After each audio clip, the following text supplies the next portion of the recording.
तो question good morning बच्चों। कल आकांक्षा का प्रथम सेट का हम लोग 1 और 2 क्वेश्चन हम लोग देखे थे। चलिए आगे बढ़ते हैं पूरे जोश खरोश के साथ।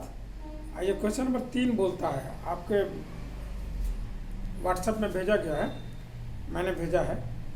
क्वेश्चन नंबर 3 में कह रहा है कि निम्नलिखित में से कौन एक ऊर्जा स्रोत प्रकार नहीं है।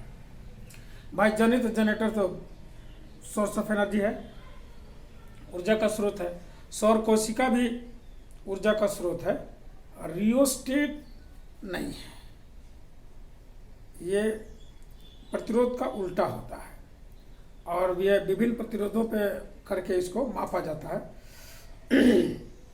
बैटरी तो ऊर्जा का स्रोत है, तो इसमें आंसर क्या हो जाएगा? तीसरा क्वेश्चन का आंसर 3 हो जाएगा। क्लियर?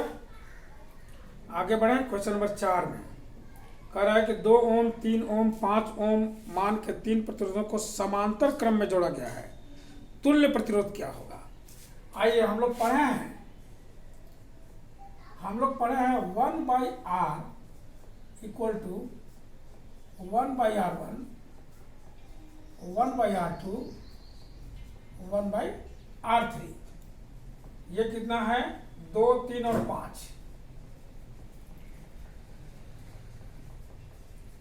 आप इसका एलसीएम ले लो, 30 हो जाएगा, ये 15 हो जाएगा, 10 6 कितना हो गया? 15 से 25 से 6 31/30 हो गया।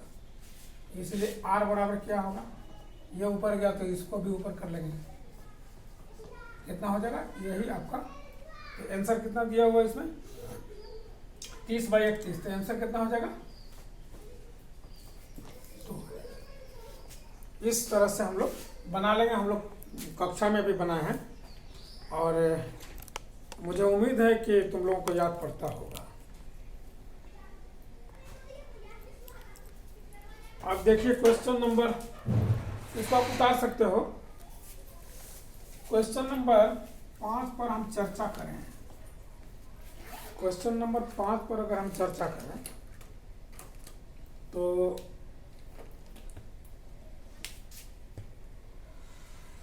कह रहा है कि शक्ति का ऐसा ही मात्रक क्या होगा? कौन नहीं जानता है?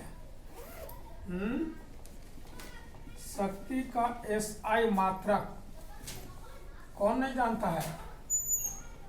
वाट। आंसर क्या हो जाएगा इसका? 5वां का तीसरा उत्तर होगा। बहुत आसान है, मुझे उम्मीद है आपको भी लगता होगा। अब देखिए विद्युत आवेश के प्रवाह की दर कहलाती है।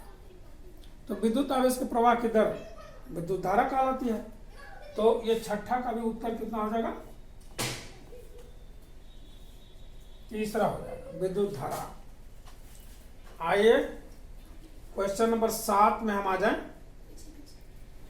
एक चालक तार का प्रतिरोध व्युत्क्रमानुपाती होता है।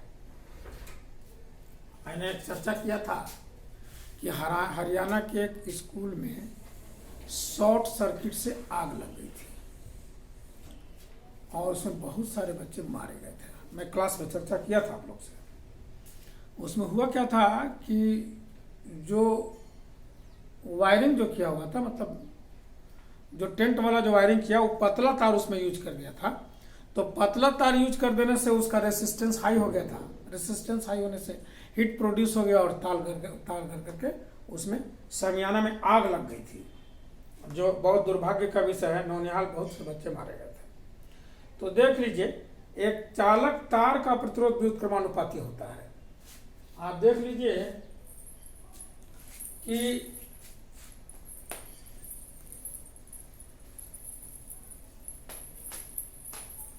मोटे तार में रेसिस्टेंस जो होता है 1/A होता है, जहां A बराबर होता है एरिया ऑफ क्रॉस सेक्शन, अनुप्रस्थ काट का क्षेत्रफल। मतलब यह हुआ कि जो तार जितना ही मोटा होगा, जिसका एरिया जितना ही ज्यादा होगा आर का मान उतना ही कम होगा। मैंने कहा था कि 1/5 बड़ा है 1/11 से। तो मान लीजिए कि अगर मान लीजिए कि इसका ये क्या बोलते हैं उसको, अगर ये एरिया जितने ही ज्यादा होगा आर का वैल्यू उतना ही कम होगा। तो द्वित्वनुपाती होता है। तो एरिया जैसे जैसे तार की मोटाई बढ़ाइएगा रेसिस्टेंस कम होते जाता है, प्रतिरोध कम होते जाता है। तो इसमें होगा, इसका आंसर होगा इसमें, कौन सवाल था, सवाल नंबर 7 था। तो इसका आंसर हो जाएगा अनुप्रस्थ छेद के क्षेत्रफल का, अनुप्रस्थ छेद का क्षेत्रफल आंसर 2 होगा। आप इसको लिख सकते हैं और समझा तो देवे कि हम क्लास में भी समझाया है। 8वां क्वेश्चन देखिएगा कि अवतल दर्पण में प्रतिबिंब का आकार निर्भर करता है।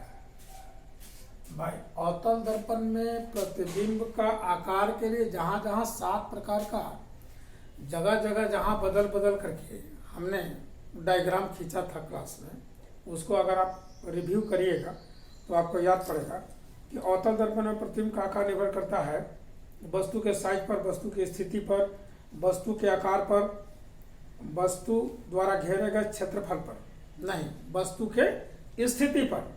क्या होगा, वस्तु के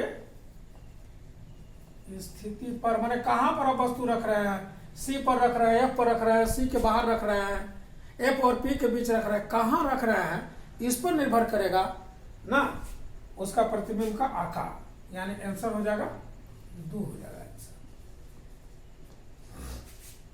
बहुत बेहतरीन क्वेश्चन है। मुझे उम्मीद है कि हमारे बच्चे समझ रहे होंगे। आइए 9 को आप छोड़ दीजिए, कंफ्यूजन है मेरे पास, हम उसको क्लियर करेंगे बाद में। क्वेश्चन नंबर 10 में आइए।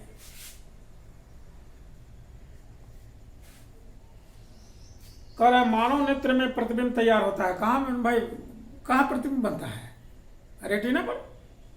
कहाँ बनता है, रेटिना पर। हम लोग तो समझे भी किए थे रेटिना पर। सॉरी मामा के लिए रेटिना ऊपर।